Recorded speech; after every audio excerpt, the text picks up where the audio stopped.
that every child in the world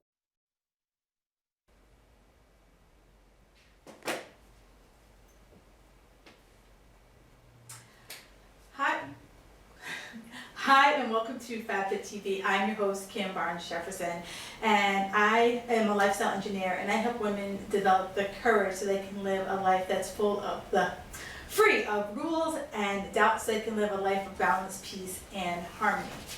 So here we are, it's spring, and it's so fun. I'm in the studio today, and it's like so light outside, and they tore down a building, so I'm like a little distracted by that light. So today I wanted to talk about success. You know, it's the end of March, and typically, January comes and we set these like big grandiose goals. And then March comes and let's back it up. Usually I'd say mid-February is where we typically start to see, all those New Year's resolutioners kind of start that slow descent into, I'll give it another try some other time. And then if you're lucky enough, some people will keep going. And so March is when the time that we want to kind of stick our stake in the ground and reevaluate. What are we doing? What are the results? And can I sustain what I'm doing? Do I need to make any type of tweaks, any types of changes at all to the activities that I'm doing? So, one of the big things that I always do when I start working with clients is I always say to them, what defines success? Because if you're not clear about where you're driving to, we all use GPS. If I punch in 123 Main Street and I don't put a city or a state, some GPSs are like, we're not going anywhere. I don't know how to get you there. So that's the same thing when you're not clear about your goals. When you're not clear about what are the outcomes that you want. Because if you kind of sort of, what are you working towards? It's kind of like aiming at a target and the target's always moving. So you're never going to hit that target. Unless you're like a rock star sharpshooter, which maybe you are, I don't know. But you have to define what success looks like for you. And then once you define what success looks like for you, what are the steps? What are the habits? What are the rituals that you will do time and time again to help you remain successful? Now, I am a former winger. I just used to fly by the seat of my pants. But then I also wondered why I wasn't getting stuff done. I wondered why I would only get to a certain point before everything fell apart. Because I was trying to put everything together with bubble gum and duct tape. And there's only but so many things you can do with that mentality. There's but so many things you can do before it kind of craps out on you. So one of the things that I work on regularly is having some systems in my life. Because the more I'm able to systematize, the more I'm able to create lasting habits.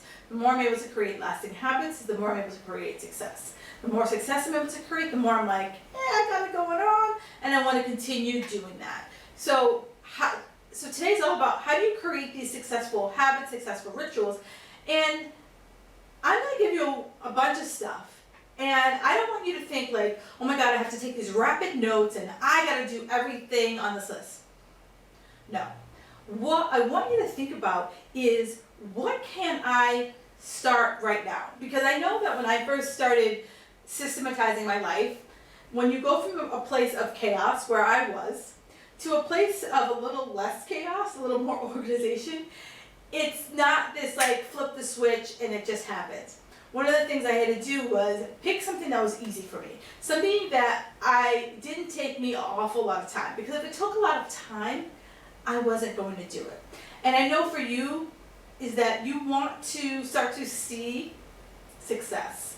And you want to see that your efforts are paying off, there's only but so much trust in the process you can have, but you want to see that you're slowly chipping away at becoming a more systematized, habitual person. So one of the easiest things I started with was gratitude. And you're probably gratitude. And I was that way, so that's why I'm saying it. you can't, here's a little woo-woo, so, I apologize. You can't get more if you're not grateful for what you already have. So if you have a full plate of food and you're not grateful for what's on that plate, why should more be given to you? So what I struggled with gratitude because I thought gratitude had to be these big grandiose things. That I was grateful that I saved a kitten from a burning tree and, helped an old lady walk across the street. No, it's really appreciating the little things in your life. It's being grateful that I found a parking spot out in front of the studio. It's being grateful that I taught a great class today. It's being grateful that I woke up this morning. So it's those little things. Now, every once in a while, like you have those like big things where it's like, I'm grateful that I won the lottery. But for the most part, it's just our basic, I'm expressing gratitude for just being able to be me, being able to live my life full of freedom and fun and everything that's important to me. So what I do is every night before I go to bed, I write down 3 things I'm grateful for. And I use I started using what's called the 5-minute journal, and it literally that's what got me started. It was just this 5-minute journal. I needed structure in order to do it.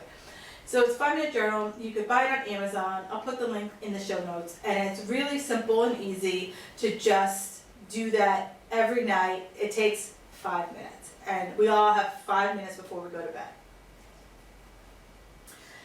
And it's also, getting in the right mindset. And I know mindset is kind of one of those words that people get tossed around. And I think the best way I think of mindset is, I know I do a lot of sports analogies, but it so works. If you ever have watched players as they walk into the stadium, they all have headphones on.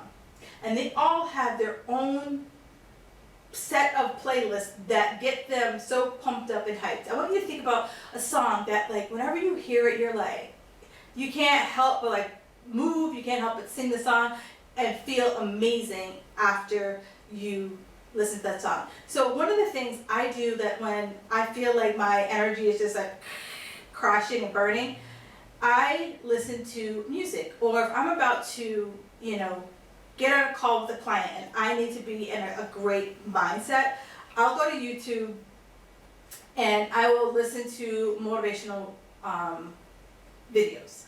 And sometimes it can be just 5 minutes and I'm like, all right, I'm ready to go. I can pick up the phone and I could be like super present, super resourceful for that client, where if I didn't shift my mindset, I might just be like, yeah girl, do whatever you want. Where listening to music or listening to, motivational clips on YouTube, it's just one of my ways to shift my energy, one of those ways to, change my vibration. So if my vibration is low and I need to be at a high vibe in order to, finish a project, in order to, get on the phone with a client, I do that and I can instantly change that. And again, I'll also, I'll highlight that in the show notes, like one of my favorite YouTube playlists that I use that just kind of help motivate me when I'm feeling I need an extra energy boost. And, at night I close my day by kind of saying, what was I grateful for? But then at the beginning of the day, I set my day with what my intentions are. So what does that mean? So I say to myself, here are the 3 things that before I go to bed, I want to accomplish. And I don't want you to think about this as it being this, I need to solve world peace. I need to build a house. I look at what my goals are and I look at 3 things I can do to move that goal forward. So it could be very simply, I need to call someone to make an appointment. It could be that I need to write an email. So it's things that in one day I could get done. So many people will say, I need to build a website. that's not a one-day thing. Because success is, at the end of the day, this makes me giddy on the inside, and I don't know about you, but I like to write down my 3 things in the morning, and I like to put that check mark, I like to scratch it through. It's just, makes my day. So that's, for me, I set those things. Now, do I set things that are like layups? Sometimes it is just a layup. Sometimes it seriously is just a phone call. But the outcome of the phone call might lead to another to-do. So I do, some of them are layups and some of them require me to work, like writing an email. Sometimes I can just bang out an email and it's just like, boom.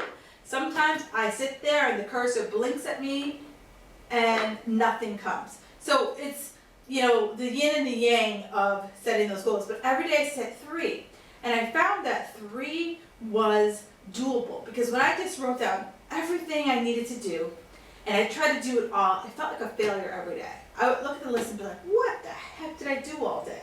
But when I had 3, sometimes that email is the thing that takes me all day. And I might only get to 2. But I don't feel like a failure if I had 50 things on my list, if that makes any sense. So I always review what those 3 things are. And then that's what helps me get into momentum. And it's that momentum that, I want you to think about, like, if we were at the top of a hill and you see like an avalanche, and like the avalanche kind of starts with just a few sprinkles, and then over time it's just like this big bomb of snow.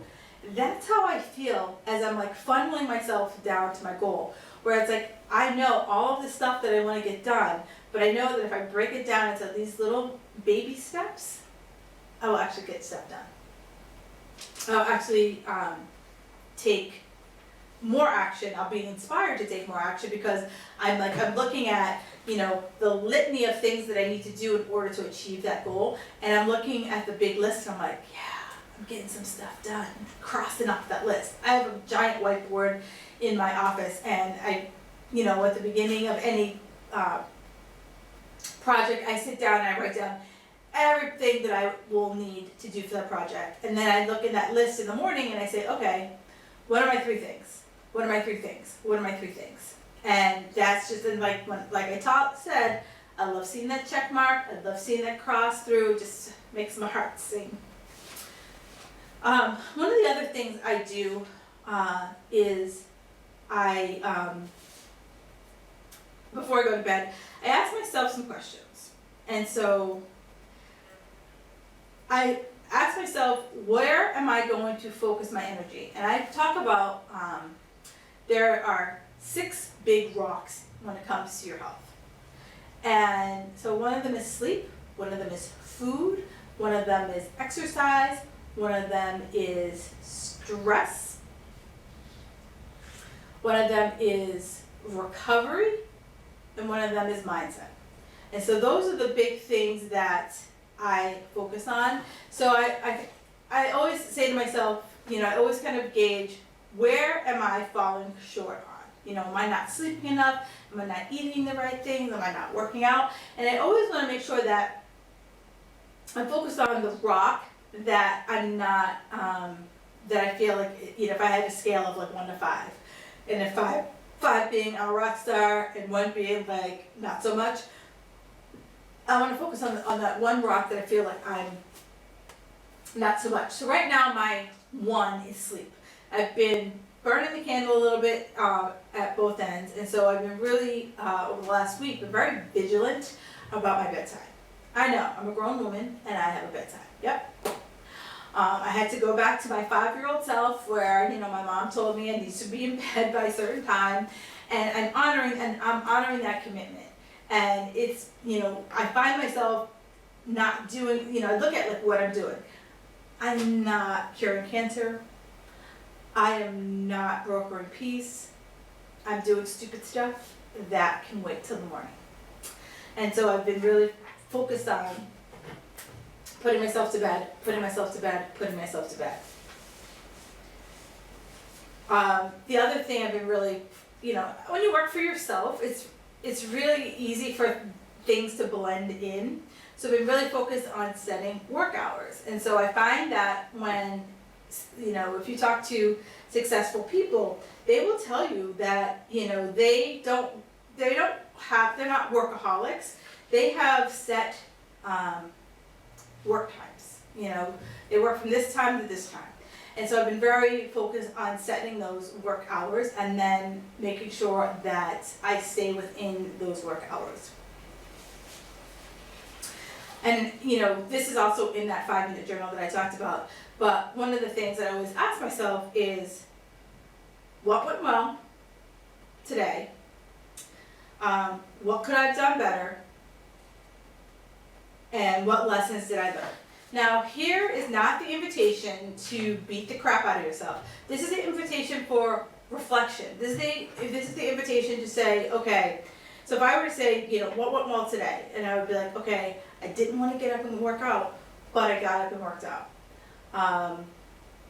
What could I have done better? My time management was a little off today. I was trying to pack in too many things. And what lesson did I learn? Honor my time. That was my lesson. So when I was talking that, I didn't beat the crap out of myself. I didn't say, oh, I stink, I suck. Nope. I was like, okay, this is, if someone were to give you if you were to give yourself constructive feedback, right? And I know it's so easy for us to be our own worst critics. It's so easy for us to be like, oh, you suck. You should be able to do more. You should be able to do this, and you should be able to do that. Nope. I've beat myself up enough that I should be my own battered woman. And I'm done playing that role. I'm done. Now, if I know I want to be successful, I need to be nicer to myself. Because beating myself up didn't get me anywhere other than more negative self-talk. And when you think about when someone talks negative to you, are you motivated to do anything? Nope. I know I wasn't. So now I kind of give myself the grace, I give myself the space to make the mistakes, to say, okay, I tried to cram in too much today, back that up. I know that that's not what I need to do anymore. That is not going to work for me. It changes my energy and makes me nutso. And I hate being nutso. And these questions literally take 15, okay, I say 15 minutes, but I probably spend 5 to 10 minutes, no more than that, doing these questions. And I am so proud of myself. Let's see, I've been doing it for probably 2015. Yeah, 2015. So 3 years. For 3 years, I have been doing this, and you can start with a blank journal, or you can do the 5-minute journal. Totally your call. So, one of the other things that you can start with is, journaling was the easiest thing for me. It's easy for me to get that 5-minute journal that I talked about and just clear my head at the end of the day. And then it was easy for me to start my day at the beginning of the day saying, okay, this is what I want to accomplish, because this is what I want to do to make me feel successful for the end of the day.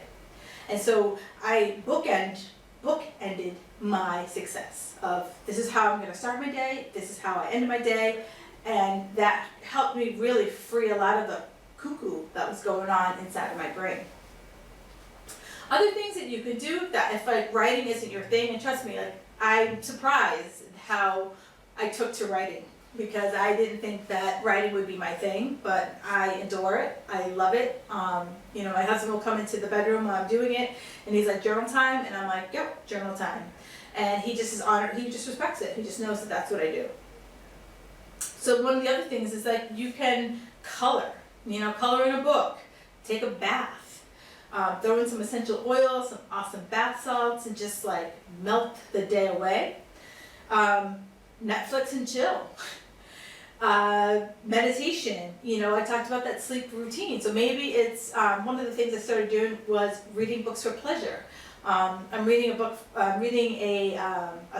crime novel right now that I just it's like crack. I can't wait to go to bed in order to read this and find out, did she find out? Is the guy dead? Is this?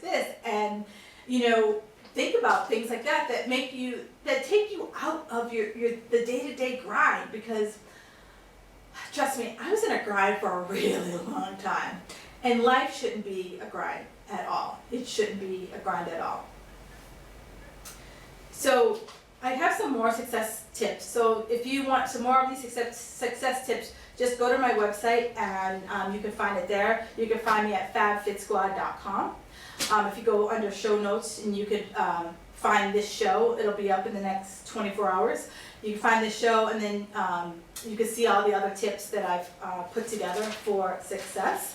I will be back again on April the 10th. And on the 10th, I'm going to be talking about creativity. We're going to be fully into, even though spring was last week, I'm going to say I think April is spring. Here in New England, we had some rough weather in March. So I'm going to talk about creativity and how you can be creative about bringing health and fitness into your life. Because so many of us have been told that you should do it this way, and if you don't do it this way, you're doomed, and I say malarkey. So let's get creative. Let's find ways that are going to work for you. Let's find ways that will, help you get through the spring, get through the rest of your life living a happy and healthy life. I am your host, Kim Barnes Jefferson. You can find me on my website at fabfitsquad.com. You can also find me on Facebook, Kim Barnes Jefferson Coach, and you can also find me on Instagram as Kim Jefferson Coach. It's been a pleasure, and I look forward to seeing you guys in 2 weeks on April the 10th. Yes, April the 10th. Have a fabulous evening, and thank you so much for your time.